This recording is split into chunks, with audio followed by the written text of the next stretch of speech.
नमस्कार दोस्तों, स्वागत आपका मेरे channel BB Vlogs _24 BB Vlogs _24 पे। और मैं आपका साथी प्रवीण शिवाज आज फिर आपके साथ जुड़ रहे हैं भाई। कुछ सुबह सुबह बड़ा अच्छा मौसम है। वैसे तो गर्मी है बहुत, लेकिन सुबह सुबह ठंड है, अच्छा मौसम है।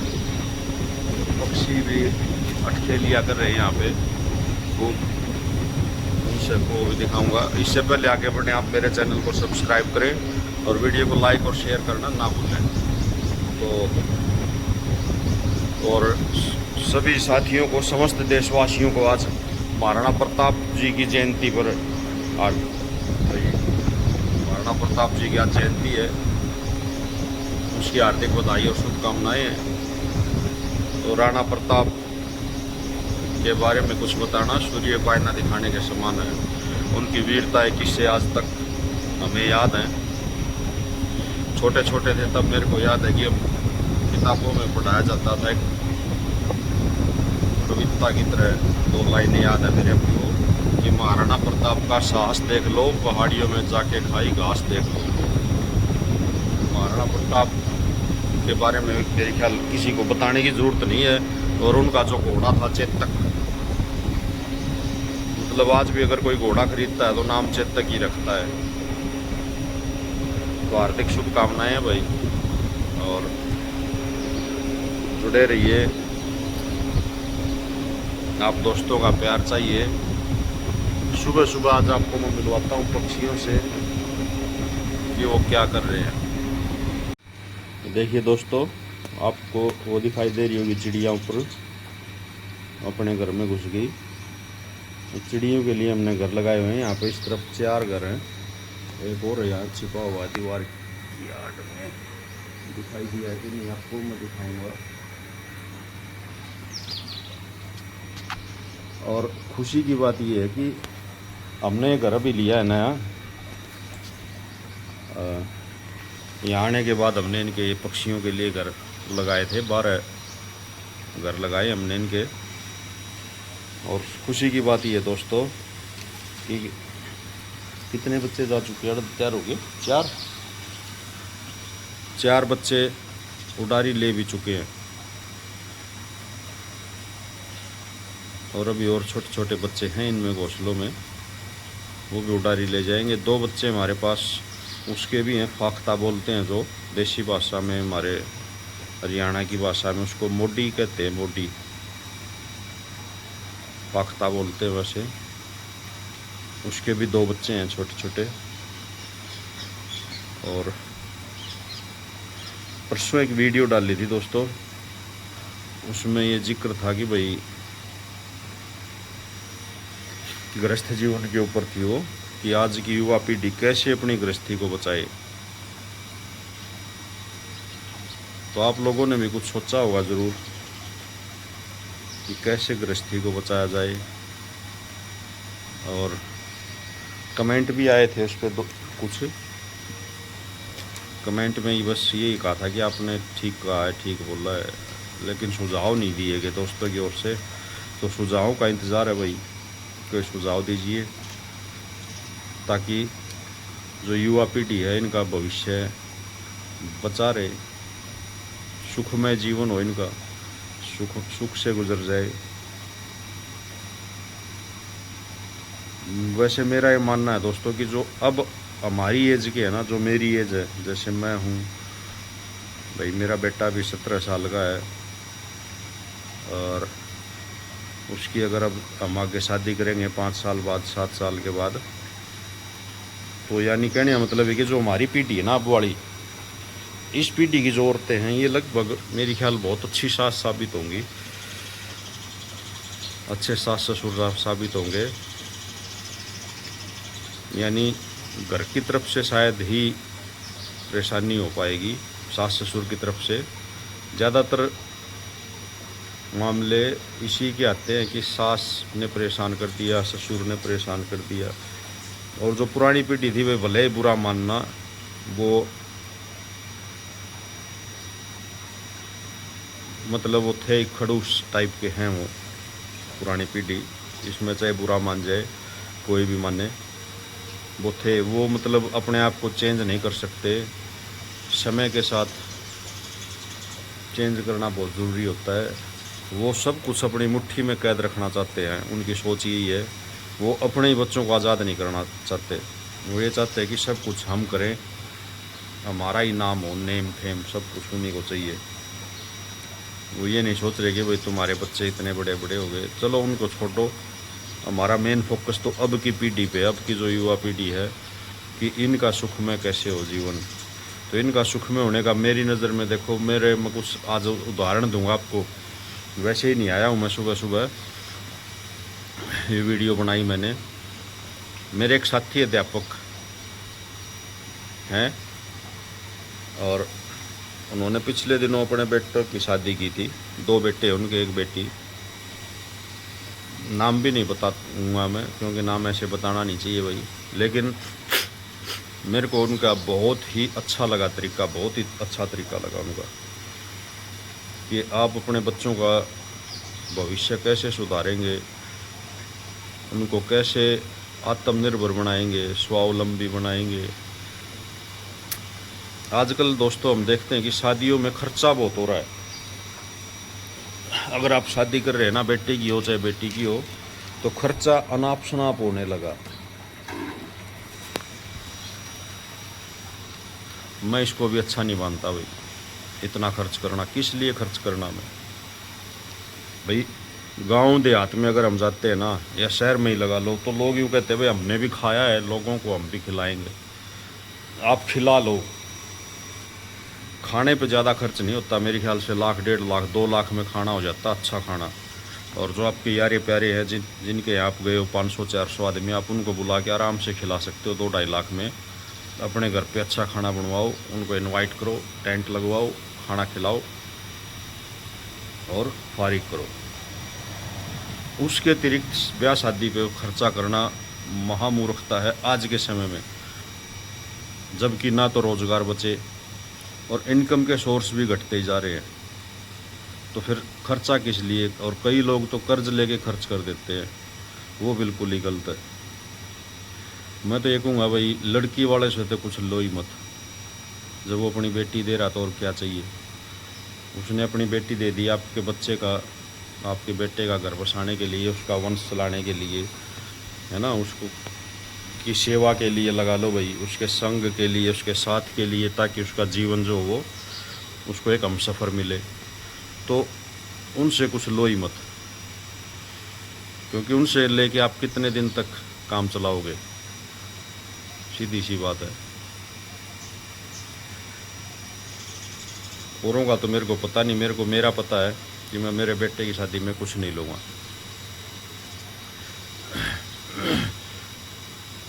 दूसरा, जो आप खर्चा कर रहे हो ना, मान लिया भाई 20 तोड़े सोना डाल दिया। 20 तोड़े आज के दिन कोई ज़्यादा नहीं है, लेकिन आज के दिन आता भी कितने का? 20 लाख का ही हो गया मेरे ख्याल। 20 तोड़े सोना मतलब 20 लाख रुपए। आपने 20 तोड़े सोना डाल दिया, 20 लाख रुपए के सिर्फ जेवर हो गए। और भाई वो कितनी बार पहनेंगे? कहाँ पहनने घूमेंगे?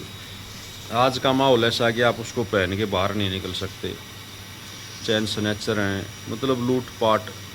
उसमें क्या होगा कि सोना तो जाएगा, हो सकता है जान से भी हाथ धोना पड़ जाए, तो वो फिर रखा ही रहता है। और बाद में अगर उसको बेचना ही है, क्योंकि वो रखा ही रखा है, और इमरजेंसी में हो सकता है कि उसको बेचना पड़ जाए या कुछ और करना पड़ जाए, तो इससे अच्छा आप अपने बच्चे का 20 लाख में, अगर वो सर्विस पे है तो ठीक है, लेकिन सर्विस पे नहीं है, नौकरी पेशा वाला नहीं है, दूसरा कोई बिजनेस करा दो, ताकि 2 पैसे कमाएगा, आगे इनकम बढ़ती जाएगी।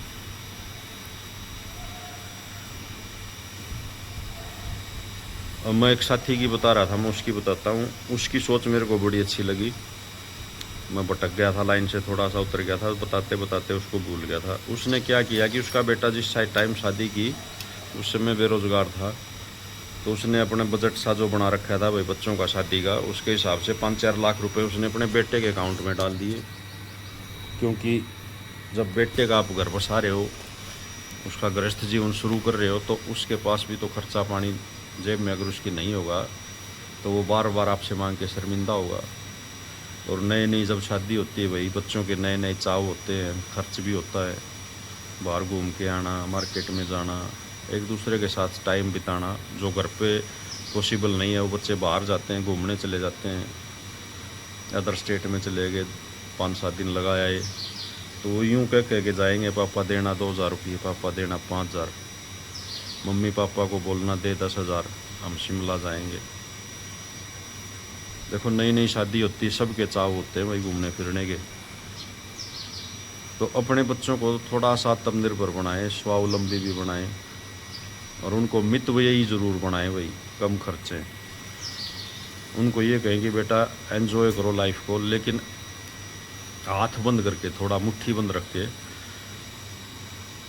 और दूसरे घर से जो लड़की आती है हमारे घर में, है ना, उसको भी दिक्कत ना हो। एक आध बार उसका कुछ खाने पीने का मन कर जाए तो जो हमारी पीढ़ी है या हमारे बुजुर्ग थे, वो पीढ़ी थी, उनका तो एक ही कहना था, लागे पत्ते चाटन। पुराने डायलॉग होते हैं, पत्ते चाटन लागे भाई, हैं। या फिर घर का बनाए खा लो, दाल खा लो, सब्जी खाओ, बाहर का खा के क्या करोगे। तो एक आध बार खा लेने में भी बुराई नहीं है, मन खुश हो जाता है, भले ही वो घर वाले के मुकाबले हेल्दी ना हो खाना, लेकिन एक आध बार में कोई बिजली नहीं पड़ती भाई। तो इसलिए मेरा तो ये कहना है कि देखो, बेटी तो हमने ब्याह दी तो आगे चली गई, उसकी तो मैं, अगर उसको ज़रूरत है तो उसकी मदद भी करनी पड़ेगी, सारे काम करने पड़ेंगे। बेटी की शादी का मतलब ये नहीं है कि भाई हम फारिग हो गए और उसको अगले ही भुगतेंगे, क्योंकि बेटी की अगर मदद नहीं की तो फिर क्या फ़ायदा है, कुछ कोई फ़ायदा नहीं भाई। लेकिन हम अगर बेटे की शादी कर रहे हैं ना, तो उसके बारे में भी हमें सोचना चाहिए। अपने बेटे के अकाउंट में पैसे रखो, उसको इतना मितव्ययी बना दो, मितव्ययी का मतलब उसको इतना शाना बना दो, होशियार बना दो कि कहाँ खर्चना है और कहाँ बचाना है उसको पता हो। यानी शादी से पहले उसको गृहस्थी कैसे बचती है उसका ज्ञान, बसाई जाती है उसका ज्ञान होना चाहिए। अपने साथ बाज़ार ले जाओ, अपने साथ मंडी ले जाओ, हर जगह घुमाओ फिराओ उसको, यारों दोस्तों से मिलवाओ, नई नई जानकारियाँ होंगी, खूब ज्ञान मिलेगा, और फिर उसकी शादी कर दो। और भाई ब्याह शादी पर एक्स्ट्रा खर्चा करने के बजाय उसके अकाउंट में रुपए डाल दो। तो मैं जिस साथी का जिक्र कर रहा था, मैंने उससे पूछा भाई, उन्होंने शादी पे भी ठीक खर्च किया, खाना खिलाया सबको बुला के, यारों दोस्तों को, लेकिन आगे लड़की वालों पे ज़्यादा बोझ नहीं पड़ने दिया। वहाँ पे 15-20 आदमी जाके अपने और लड़की को ले आए, और वहाँ जो बारात का और एक्स्ट्रा जो खर्चा होना होता है ना भाई, या टूम ठेकरी का लगा लो, यानी और 5-4 लाख का जो एक्स्ट्रा बजट बन रहा था खर्चे का, वो उसने बचा के अपने बेटे के अकाउंट में डाल दिए, ये कह के कि बेटा नौकरी मिलेगी जब अपना और कर लिए, अपनी जेब में पैसे होते हैं, घर का सारा खर्च मेरे को चलाना है, अभी मैं ज़िंदा हूँ, है ना, खाना पीना तुम्हारा फ्री है, जब तक मैं ज़िंदा हूँ आप लोगों को कोई दिक्कत नहीं। एक आध बार बाहर जाओ घूमने फिरने तो भाई मन कर जाता है, ये तेरी पत्नी है, इसका मन कर जाए कुछ खाने पीने का, कुछ लेने का, तो इसको दिला दे, खर्च कर दे। बार बार मांग के अगर जाएगा तो वो भी ये सोचेगी कि भाई ये तो कुछ नहीं करता, अब लड़का तो, उसका पति कुछ नहीं करता, इसको तो बार बार मांगना पड़ता है। और अगर पढ़े लिखे बच्चे हैं, आप उनकी शादी कर रहे हो, तो कोशिश करें कि उनका कोई रोज़गार जमवाया जाए, अगर नौकरी नहीं मिली है तो, यानी उनको बिजी कर दो। वो बिजी रहेंगे ना, चाहे ट्यूशन करने लग जाए, कहीं भी कोई काम धंधा शुरू करा दो, छोटे मोटे से शुरुआत करा दो, इसमें शर्म नहीं होनी चाहिए। बिजी हो जाएंगे, 2 पैसे आएंगे तो अपने आप गृहस्थी सुख में होती जाएगी। खाली दिमाग शैतान का घर होता है, तो उनको खाली मत रहने दो। आजकल नौकरियां नहीं है भाई, नौकरियों के चक्कर में ना रहो। हालांकि जिस दर से जनसंख्या की वृद्धि हो रही है ना, उसी दर से शिक्षा, स्वास्थ्य और रक्षा, इन तीनों में तो पोस्ट बढ़ती हैं, लेकिन पता नहीं कैसे घटती जा रही है। वो सरकार को सोचना, घटाएगी कि बढ़ाएगी, क्योंकि अगर पोस्ट बढ़ती हैं तो बच्चों को रोज़गार मिलता है, घटती हैं तो वे बेरोज़गार हो जाते हैं। लेकिन शिक्षित करें, अपने पैरों पे खड़ा करें। पैरों पे खड़ा करना मतलब सिर्फ सरकारी नौकरी नहीं होती, काम धंधा बिजनेस कुछ भी करवाएं। उनको गृहस्थी के सारे गुरु पहले ही सिखा के भेजें। लड़की वालों को भी अपनी बेटी को ये बताना चाहिए कि बेटा ज़्यादा खर्चा करना अच्छी चीज़ नहीं होती, घर बसाना है तो सोच समझ के खर्चा करो। इसी तरह लड़के को भी पता होना चाहिए कि भाई जब तेरी शादी हो जाएगी, शादी के बाद क्या खर्चना है, क्या बचाना है, क्या जोड़ना है, कैसे क्या करना है, वो उसको पता हो।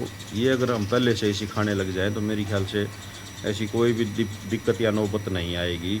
और माँ बाप को, सास ससुर को हमेशा अपने बच्चों की मदद के लिए तैयार रहना चाहिए, क्योंकि वो आपके बच्चे हैं, वो पड़ोसियों के नहीं हैं भाई, आपके बच्चे हैं। आप अगर उनकी मदद नहीं करोगे तो फिर कौन करेगा? आप उनको गाइड नहीं करोगे तो कौन करेगा?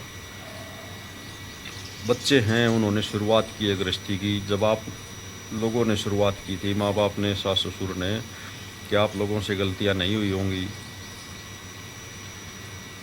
जब भी कोई चीज़ नहीं सीखने लगते हैं तो गलतियाँ होती हैं भाई। अगर आपके बच्चों से ऐसी गलतियाँ हो जाती हैं तो उनको माफ़ करें, उनको समझाएं, ना कि उनको प्रताड़ित करें। और आगे बढ़ते रहने के लिए प्रेरित करें, उनको आगे बढ़ते रहने के लिए प्रेरित अवश्य करें। डिमोरलाइज ना करें ताकि वो आगे फिर कुछ भी करने से डरने लग जाए। ऐसा कुछ ना करें। गलतियां होंगी, नुकसान होगा, हर चीज़ में रिस्क है, जीवन भी रिस्क पे ही चल रहा है। ज़िंदगी का एक पल का भरोसा नहीं। आजकल तो ऐसा बुरा हाल है, अब मैं जैसे वीडियो बना रहा हूँ तो अगले पल का नहीं पता, हो सकता मैं वीडियो बनाता बनाता ही लेट जाऊँ, है ना। तो जीवन एक ही है भाई, गलतियों से सीखते हैं। बच्चों की गलतियों को, छोटी मोटी गलतियों को नज़रअंदाज कर दें। बड़ी गलतियाँ हैं तो भी उनको नज़रअंदाज करें, उनकी मदद करें, उनका साथ दें, उनको संभालें, ना कि उस गलती के कारण उनको धुतकार के और समाज में उनको बेइज्जत करना, इस तरह के काम ना करें। अपने बच्चों को समझें, उनकी फीलिंग्स को समझें। और अगर आप लोगों को ये लगता है ना भाई कि मेरा बेटा या बेटी अभी इस लायक ही नहीं है कि शादी की जाए, तो शादी मत करो, घर पे रख लो। क्यों दूसरे के बच्चे का भी आप भविष्य ख़राब करते हो? कई माँ बाप को ये पता होता है कि उनका बेटा इस लायक नहीं है कि उसकी शादी की जाए, लेकिन वो शादी कर देते हैं। अब शादी कर दो फिर सुधर जाएगा। अरे आप लोग नहीं सुधार पाए तो अगली बेचारी कैसे सुधार देगी किसी की बेटी घर में आके? मैं तो ये कहूँगा कि उसकी शादी मत करो जो नालायक है। क्यों दूसरे की बेटी का बर्बाद करना, ज़िंदगी बर्बाद करनी।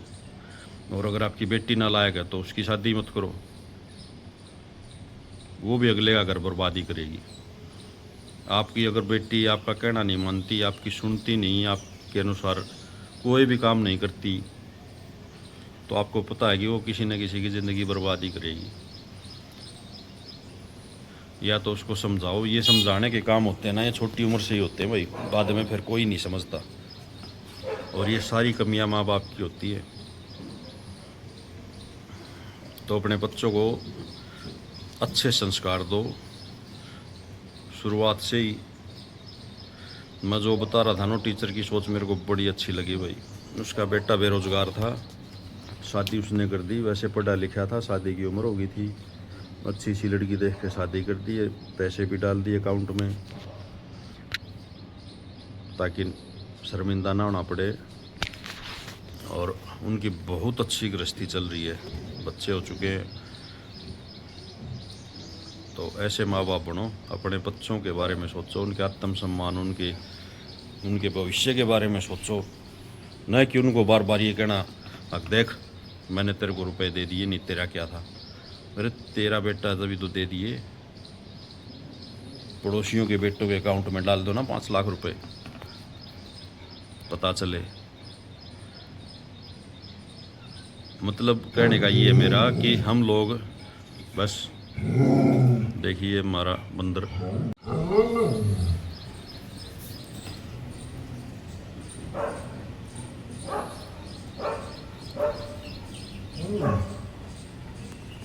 बूढ़ा हो गया, 10-12 साल उम्र इसकी अब, लेकिन गुस्सा यूं का यूं बदमाश का।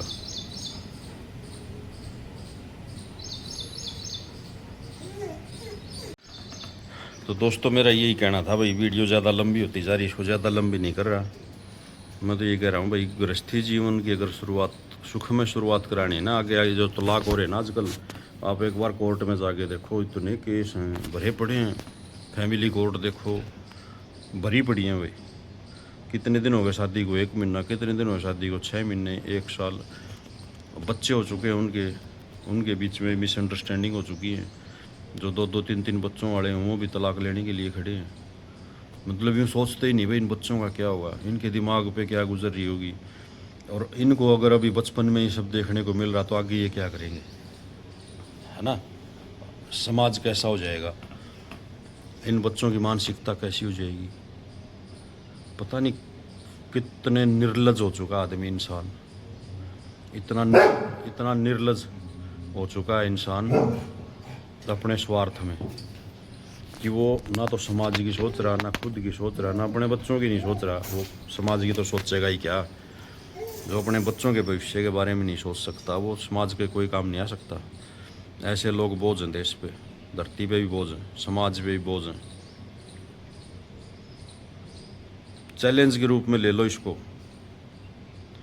मेरी उनसे रिक्वेस्ट है, जो ये तलाकों के केस भरे पड़े ना कोर्टों में, मेरी उनसे रिक्वेस्ट है कि इस चीज़ को अपनी लाइफ में चैलेंज के रूप में ले लो कि मेरे को मेरी गृहस्थी चलानी है और बसानी है, कितने इस कष्ट हो, संघर्ष हो। मतलब आपके जीवन में थोड़ा सा कष्ट आ गया, थोड़ा सा संघर्ष हो गया, तो इसका मतलब ये थोड़ी कि आप तलाक लेकर दूसरी जगह चले जाओगे। आप तो स्वार्थी हो, इसका मतलब आप स्वार्थी हो। आप अपने कष्ट से, संघर्ष से घबरा गए, डर गए। आप कष्ट और संघर्ष करना ही चाहते। और जिस जीवन में संघर्ष ही नहीं हुआ वो जीवन क्या है भाई। गृहस्थी ऐसे नहीं चलती, ऐसे ही नहीं बसती, संघर्ष करना पड़ता है। आपके पास रोज़गार नहीं है, इनकम का सोर्स नहीं है, रेडी लगा लो, 500-400 रुपये रोज़ की इनकम होगी। पढ़े लिखे हो, ट्यूशन कर लो, 2 बच्चे आएंगे, 4 आएंगे, कुछ तो दे के जाएंगे 1 घंटे में। 4 बच्चे हो गए, 500 रुपये ले रहे हो, 2000 हो गए महीना के। 1 घंटा इन्वेस्ट किया आपने, 2000 की इनकम होगी। बाकी का टाइम कहीं और इन्वेस्ट करो। सुबह से शाम तक रेडी लगाए खड़ा होना ज़रूरी नहीं होता। क्वालिटी की कोई चीज़ दो बढ़िया। मैं एग्जांपल दूंगा आपको इसके बारे में भी। मेरा एक जानकार है, अंडे की रेडी लगाता, नाम कपूर सिंह। सुबह आके नहीं खड़ा होता, ना उसके कोई मौसम की दिक्कत। शाम के टाइम आता 4-5 बजे, 9 बजे तक, 10 बजे तक खड़ा रहता है, चला जाता है। उसके घर गुजारे का बहुत अच्छा मतलब इनकम उसकी हो जाती है। इसी तरह मेरा एक जानकार है, वो गोलगप्पे की रेडी लगाता है। लोग सुबह ही खड़े हो जाते हैं आके, 7 बजे 8 बजे रेडी लेके भर के, लेकिन वो क्वालिटी की चीज़ देता, नाम जोगेंद्र है। वो शाम को आता है 5 बजे। कितनी गर्मी है, इस गर्मी में सारा दिन लोग इस तरह की चीज़ें खाते हैं भाई, लेकिन वो शाम के टाइम आता है, अच्छी इनकम करके अपने घर चला जाता है। शाम के टाइम 5 बजे आएगा, 9 बजे तक वापसी, 3-4 घंटे ही लगाएगा। जो पहले का समय रह गया उसमें कुछ और करता है। स्मार्ट वर्क इसी को बोलते हैं, और समय का सदुपयोग। कि पहले वो क्या करता है, मैंने उससे पूछा, मैं जोगेंद्र भाई तू पहले क्या करता है, इतना लेट क्यों आता है, बाकी जितने खड़े हैं मार्केट में ये तो तेरे से ज़्यादा कमाते हैं। तो वो हंस के भी बोला, जी ये जितने खड़े हैं लगभग ज़्यादातर की रेडी पे मेरे ही बनाए हुए जाते हैं गोलगप्पे। सुबह मैं इनको बना के बेचता हूँ और शाम के टाइम मैं खुद आता हूँ। फिर बोला, जो मेरा मैं पानी बनाता हूँ गोलगप्पों का, मैं उसमें कोई केमिकल नहीं मिलाता, उसको मैं तैयार करता हूँ, मेरे मसाले वगैरह भिगो के रखता हूँ, उनको शाम को तैयार करके ले आता हूँ। भाई साहब, उस बंदे का मेरे ख्याल पिछले 4-5 साल से 5 साल से वो 10 रुपये के 2 गोलगप्पे देता है बस। 5 साल हो चुके उसको ये रेट किए हुए। मतलब क्वालिटी देता है तो लोग क्वालिटी को देखते हैं, क्वांटिटी को नहीं देखते। अच्छी इनकम है, 2-4 हज़ार रुपये रोज़ के बचा लेता है। तो वो भी इंसान है भाई, अपना गृहस्थी चलानी है उनको, अपने बच्चों का जीवन यापन करना है, किसी भी तरीके से कर लो। और आप पढ़े लिखे हो के इतने हताश हो जाते हो कि कोर्टों में चक्कर काटते फिर रहे हो, तो शर्म की बात है। इससे बड़ी शर्म की बात कोई नहीं। आप अपने बच्चों को क्या मुंह दिखाओगे जब बच्चे बड़े हो गए पूछेंगे हम तो तलाक ले गए थे, अलग हो गए थे, हमारे बारे में तो नहीं सोचा। बच्चों को तो माँ भी चाहिए, बच्चों को तो बाप भी चाहिए, दादा दादी नाना नानी सब चाहिए समय के अनुसार। लेकिन क्या हम दे पा रहे हैं उनको? हम उनकी मानसिकता को, उनकी सोच को समझ पा रहे हैं? असली बात तो यही है। शिक्षित होने का क्या फ़ायदा हुआ दोस्तों, अगर आप अपना घर ही नहीं बसा सकते तो। मैं तो ये कहूँगा कि भाई शादी ना करो, अगर आप इस लायक नहीं हो ना, अपने आप को नहीं समझते कि आप इस लायक हो कि आप घर बसा सकते हो, तो शादी मत करो भाई। ना खुद का उजाड़ो ना दूसरे का उजाड़ो। तो मेरे ख्याल से जोश जोश में थोड़ा ज़्यादा हो गया, वीडियो भी ज़्यादा लंबी होगी। 2-3 एग्जांपल्स के साथ मैं फिर आऊँगा इस टॉपिक पे। और मैं चाहता हूँ भाई आप लोगों के कमेंट आए मेरे पास, ज़्यादा से ज़्यादा सुझाव दें, उसका मुझे इंतज़ार रहेगा दोस्तों। तो आज के लिए इतना ही, आप सबका धन्यवाद, अलविदा। सुबह खैर नहीं, अभी तो मॉर्निंग है भाई, सुबह सुबह। तो आपका दिन शुभ रहे, अलविदा। अगर मेरी बातें अच्छी लगी हों, थोड़ी ज़्यादा ही होगी, समय ज़्यादा हो गया, बातें कम थी, तो उसके लिए माफ़ी चाहूँगा। और धन्यवाद आपका। चैनल को सब्सक्राइब करें, वीडियो को लाइक और शेयर ज़रूर करें।